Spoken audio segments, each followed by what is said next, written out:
সুপ্রিয় দর্শক, আমরা এখন আছি ইন্ডিয়ার বর্ডারের কাছে। ইন্ডিয়ার বর্ডারের কাছে এখানে দেখেন ছেলেরা ফুটবল খেলতেছে। দেখেন ইন্ডিয়ার ভিতরে সব বল খেলে, সব এলাকার ছোট ভাইরা বল খেলতেছে ইন্ডিয়ার ভিতরে। বর্ডার এলাকার মানুষের একটা সুবিধা আছে, ইন্ডিয়ার ভিতরে বল খেলা যায়। এক রাষ্ট্র থেকে অন্য রাষ্ট্রে বল খেলা যায়। আর এই যে দেখেন, আমরা যাচ্ছি এখন ইন্ডিয়ান বর্ডারে। আমার হাতের ডান পাশে ভারত, বাম পাশে বাংলাদেশ। ভারত বাংলাদেশের মাঝখান দিয়ে আমরা এখন মোটরসাইকেল নিয়ে যাইতেছি। আমাদের মতো সাহস কারো আছে? যারা বর্ডারে থাকে তারা কলজাটা এত বড় হয়, তারা ভারতের বিএসএফ, বাংলাদেশের বিজেপির সাথে লড়াই করে জীবনযাপন করে। আগে ইন্ডিয়া যাইতাম, কত শান্তি লাগতো। আর এখন ইন্ডিয়া যাওয়া খুব টাফ। ইন্ডিয়া এখন যাইতে হইলে অনেক সমস্যা পারাইতে হয়। এই যে দেখেন, এই যে একাঙ্গি লাগাইছে, এগুলো সব ইন্ডিয়াতে।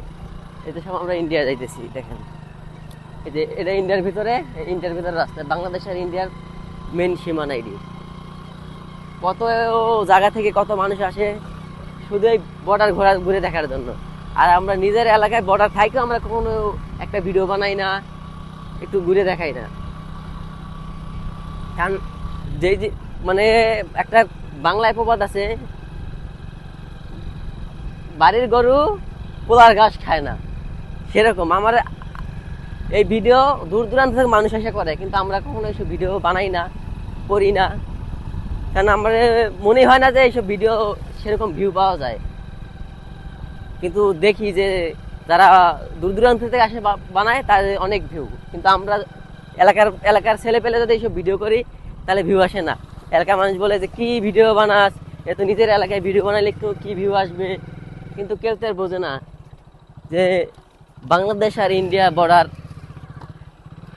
কতজনের দেখার ভাগ্য হয়েছে, কতজনের দেখার ভাগ্য হয় নাই। এখনো অনেক মানুষ আছে এই বর্ডার দেখেনি, এগুলো এদিকে।